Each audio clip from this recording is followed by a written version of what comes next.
नमस्ते बच्चों। उगादि या फिर जिसे संवत्सर युगादि के नाम से भी जाना जाता है, दक्षिण भारत का एक प्रमुख पर्व है। इसे कर्नाटक, आंध्र प्रदेश, तेलंगाना जैसे राज्यों में नव वर्ष के रूप में मनाया जाता है। यह पर्व चैत्र माह के पहले दिन मनाया जाता है। ग्रेगोरियन कैलेंडर के हिसाब से यह पर्व मार्च या अप्रैल में आता है। दक्षिण भारत में इस पर्व को काफी धूमधाम के साथ मनाया जाता है, क्योंकि वसंत आगमन के साथ ही किसानों के लिए यह पर्व नई फसल के आगमन का भी अवसर होता है।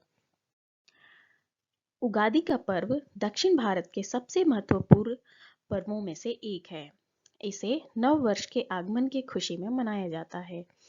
उगादि के पर्व को लेकर कई सारी मान्यताएं प्रचलित है। ऐसी ही एक मान्यता के अनुसार, जब शिव जी ने ब्रह्मा जी को श्राप दिया था कि कहीं भी उनकी पूजा नहीं की जाएगी, लेकिन आंध्र प्रदेश में उगादि के अवसर पर ब्रह्मा जी की ही पूजा की जाती है, क्योंकि ऐसी मान्यता है कि इसी दिन ब्रह्मा जी ने ब्रह्मांड की रचना शुरू की थी। इस दिन को लेकर लोगों में काफी उत्साह रहता है और इस दिन वह सुबह उठकर अपने घरों की साफ सफाई में लग जाते हैं। घरों की साफ सफाई करने के बाद लोग अपने घरों के प्रवेश द्वार को आम के पत्तों से सजाते हैं। इसके साथ ही इस दिन एक विशेष पेय बनाने की भी प्रथा है, जिसे पच्चड़ी नाम से जाना जाता है। पच्चड़ी नामक यह पेय नई इमली, आम, नारियल, नीम के फूल, गुड़ जैसे चीजों को मिलाकर मटके में बनाया जाता है। लोगों द्वारा इस पेय को पीने के साथ ही आस पड़ोस में भी बांटा जाता है। उगादि के दिन कर्नाटक में पच्चड़ी के अलावा एक और चीज भी लोगों द्वारा खाया जाता है, जिसे बेबू बेला नाम से जाना जाता है। यह गुड़ और नीम के मिश्रण से बना होता है, जो हमें हमारे जीवन में इस बात का ज्ञान कराता है कि जीवन में हमें मीठेपन तथा कड़वाहट भरे दोनों तरह के अनुभवों से गुजरना पड़ता है। इस मीठे कड़वे मिश्रण को खाते वक्त लोगों द्वारा निम्नलिखित संस्कृत श्लोक का उच्चारण किया जाता है। शतायुर्वज्रदेहाय सर्वसंपत्कराय च सर्वारिष्ट विनाशाय निम्बकम दलभक्षणम।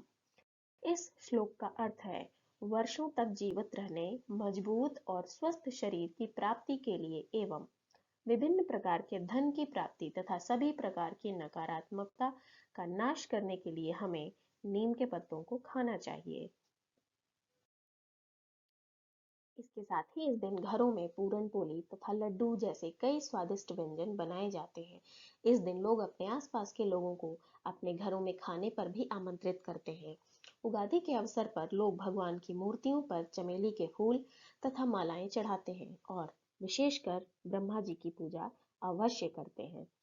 उगादि के दिन पूजा अर्चना करने की एक विशेष विधि है और इसका पालन करने से इस पर्व पर ईश्वर की विशेष कृपा प्राप्त होती है। उगादि के दिन सुबह उठकर नित्य कर्मों से निवृत्त होकर हमें अपने शरीर पर बेसन तथा तेल का उपटन लगाकर नहाना चाहिए। इसके बाद हाथ में गंध, अक्षत, फूल और जल लेकर भगवान ब्रह्मा के मंत्रों का उच्चारण करके पूजा करना चाहिए।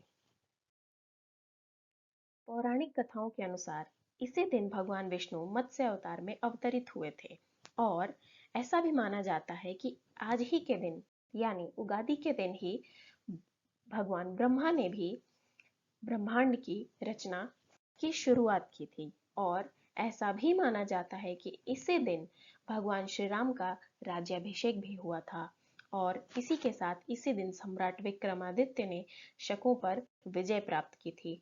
यदि हम सामान्य परिप्रेक्ष्य से देखें तो उगादि का यह त्योहार उस समय आता है जब भारत में वसंत ऋतु अपने चरम पर होती है और इस समय किसानों को नई फसल भी मिलती है, क्योंकि भारत एक कृषि प्रधान देश है। इसलिए प्राचीन समय से ही किसानों द्वारा इस पर्व को नई फसल के लिए ईश्वर को दिए जाने वाले धन्यवाद के रूप में मनाया जाता है। इसके साथ ही इस दिन घर में रंगोली या स्वास्तिक का चिन्ह बनाने से घर में सकारात्मक ऊर्जा ऊर्जा पैदा होती है। यदि इस दिन आप सफेद कपड़ा बिछाकर उस पर हल्दी या केसर से रंगे अक्षत से अष्टदल बनाकर उस पर ब्रह्मा जी की स्वर्ण मूर्ति स्थापित करें तो आपको ब्रह्मा जी की विशेष कृपा प्राप्त होती है।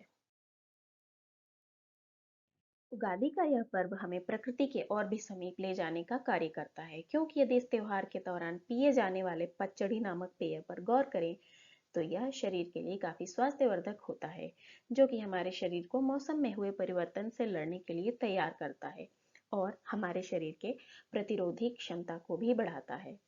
इसके साथ ही ऐसी मान्यता है कि इस दिन कोई नया काम शुरू करने पर सफलता अवश्य मिलती है। इसलिए उगादि के दिन दक्षिण भारतीय राज्यों में लोग दुकानों का उद्घाटन, भवन निर्माण का आरंभ आदि जैसे नए कार्यों की शुरुआत करते हैं। उगादि पर्व का इतिहास काफी प्राचीन है और इस त्योहार को कई शताब्दियों से दक्षिण भारत के राज्यों में मनाया जाता रहा है। दक्षिण भारत में चंद्र पंचांग को मानने वाले लोगों द्वारा इसे नव वर्ष के रूप में भी मनाया जाता है। इतिहासकारों का मानना है कि इस पर्व की शुरुआत सम्राट शालिवाहन, या जिन्हें गौतमी पुत्र शतकर्णी के नाम से भी जाना जाता है, उनके शासनकाल में हुआ था।